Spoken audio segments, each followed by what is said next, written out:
जरा सोचिए, एक फल बेचने वाला व्यक्ति दिन में कितने की कमाई कर सकता है? 500 रुपए, 1000 रुपए। उसकी कुल कमाई कितनी हो सकती है? 20,000, 30,000 या 40,000। अगर मैं आपसे कहूं कि एक फल बेचने वाला शख्स जिसने बनाए 20,000 करोड़ रुपए, तो क्या आप मेरी बात मानेंगे? नहीं मानेंगे। लेकिन आज मैं आपको जरूर यकीन दिलाऊंगा इस बात का, पर उसके लिए आपको ये वीडियो एंड तक देखनी पड़ेगी। तो चलिए शुरू करते हैं आज की ये वीडियो। नमस्कार, मेरा नाम है ऋषभ सजवान और आप लोग देख रहे हैं दी लोकसभा। एक बच्चा करीम, जिसका जन्म हुआ 1961 में कर्नाटक के खानापुर जिले में। पिता रेलवे में कर्मचारी थे, मगर वो बहुत जल्दी गुजर गए। परिवार की जिम्मेदारी करीम पर आ गई। करीम ने स्टेशन पर ठेला लगाकर फल बेचे, सब्जी बेची। खर्चा निकाल कर किसी तरह अपनी इंटरमीडिएट की पढ़ाई पूरी की और उसके बाद बीकॉम की पढ़ाई पूरी करने के बाद करीम नौकरी की तलाश में जा पहुंचा माया नगरी मुंबई में। मुंबई में करीम को पहली नौकरी मिली सेल्स एग्जीक्यूटिव की, जहां टारगेट पूरा ना करने के कारण उसे नौकरी से निकाल दिया गया। उसके बाद दूसरी नौकरी लगी कोलाबा के एक गेस्ट हाउस में मैनेजर की पोस्ट पर। लेकिन करीम के दिमाग में ईमानदारी से नौकरी करना तो जैसे था ही नहीं। वो हमेशा ही पैसे कमाने के लिए शॉर्टकट तरीके ढूंढा करता था, जिसके चलते उसे इस नौकरी से भी हाथ धोना पड़ा। उस वक्त सऊदी अरब में नौकरी के लिए जाने का जैसे ट्रेंड सा चल रहा था, और ये बात करीम के दिमाग तक जैसे ही पहुंची, उसने फैसला लिया कि अब वो सऊदी अरब जाएगा। आंखों में बड़े बड़े सपने लिए और नौकरी की तलाश में करीम जा पहुंचा सऊदी अरब। लेकिन हमेशा की तरह करीम का काम के प्रति वही लापरवाह व्यवहार और पैसा कमाने के लिए शॉर्टकट तरीके, नतीजन करीम को इस नौकरी से भी निकाल दिया गया। थक हार के करीम वापस मुंबई लौट आया।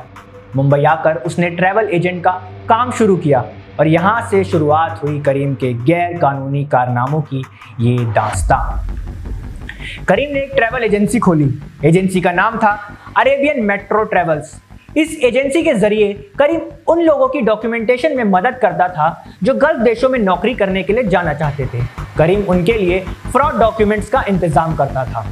लेकिन करीम का ये खेल ज्यादा दिनों तक नहीं चल पाया। जल्द ही करीम की ये चोरी पकड़ी गई और पुलिस ने उसे इमिग्रेशन एक्ट के कई सेक्शनों के तहत गिरफ्तार कर जेल भेजा। आमतौर पर जब कोई शख्स जेल जाता है तो उससे ये उम्मीद लगाई जाती है कि जब वो जेल से सजा काट कर आएगा तो सुधर जाएगा। लेकिन करीम के साथ तो कुछ और ही कहानी थी। जेल में उसकी मुलाकात हुई दूसरे कैदी रतन सोनी से, जो कि एक स्टॉक मार्केट डीलर था। रतन सोनी ने करीम को आइडिया दिया कि स्टैम्प पेपर ऑफिस सरकार का सबसे इग्नोर्ड डिपार्टमेंट है, और इस तरह यहां से शुरुआत हुई देश के सबसे बड़े घोटालों में से एक, स्टैम्प पेपर घोटाले की। और ये कहानी है उसी घोटाले की और उसके पीछे के मास्टरमाइंड अब्दुल करीम तेलगी की। रतन सोनी और करीम की दोस्ती होने के बाद जब वो जेल से छूटे तो उन्हें पता चला कि इस इलीगल काम के लिए उन्हें काफी स्ट्रॉन्ग पॉलिटिकल कनेक्शंस की जरूरत है, जिसके चलते उन दोनों ने अपने कई कनेक्शंस बनाना शुरू किए। और फिर इन्हीं पॉलिटिकल कनेक्शंस की मदद से 1994 में उन्हें लीगल स्टैम्प वेंडर का लाइसेंस सरकार के जरिए मिला। ध्यान से सुनिए, एक तो नकली स्टैम्प पेपर बनाना और असली स्टैम्प पेपर की मार्केट में आर्टिफिशियल शॉर्टेज क्रिएट करना।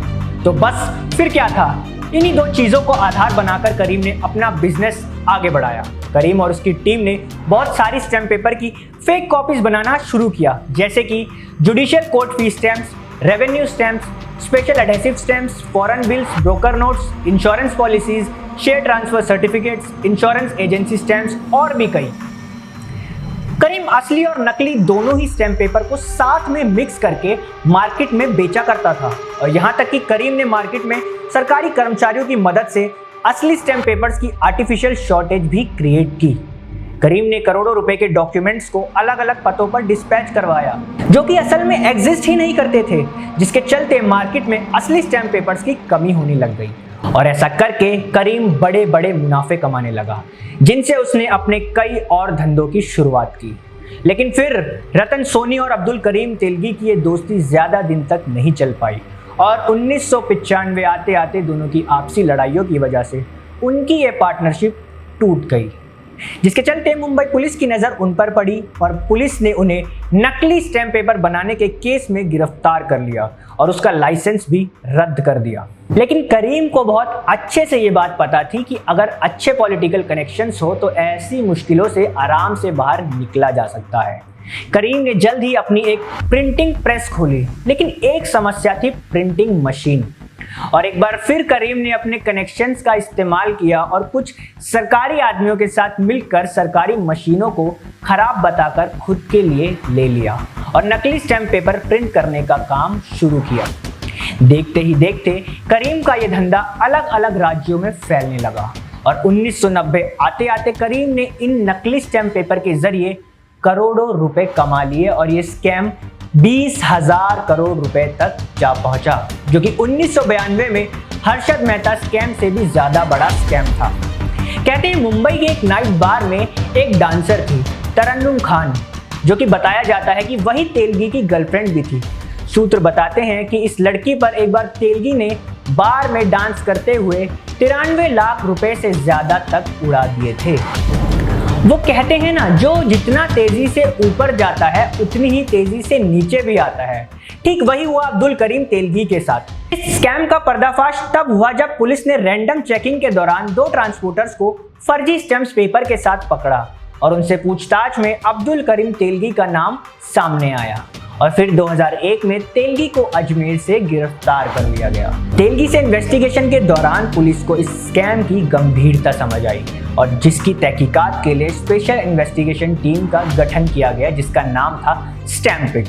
करीम तेलगी के साथ कई इंटेरोगेशन की गई, लेकिन तेलगी ने जानकारी नहीं दी। लेकिन एसआईटी इस केस के पीछे पूरी तरह लग चुकी थी और जून 2003 को इस केस से जुड़ी पहली बड़ी गिरफ्तारी हुई समाजवादी जनता पार्टी के धुले के लेजिस्लेटर अनिल गोटे की।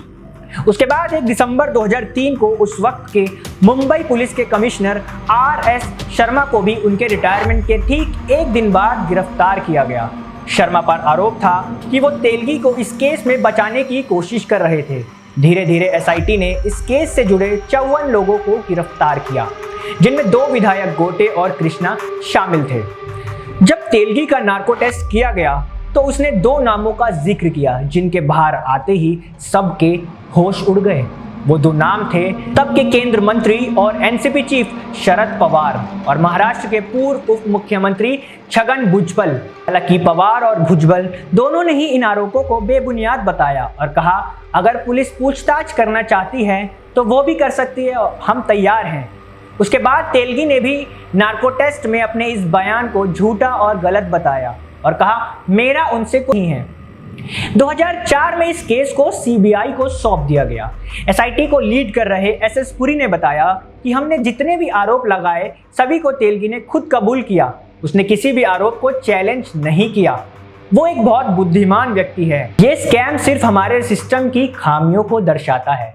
अक्सर यही होता है, कोई भी घोटाला, कोई भी स्कैम एक आईना होता है हमारे सिस्टम की खामियों का, उनके लूप होल्स जिनका फायदा हमेशा ऐसे कुछ शातिर लोग उठाते हैं और उन स्कैम्स की लिस्ट में शामिल हो जाता है एक नया नाम।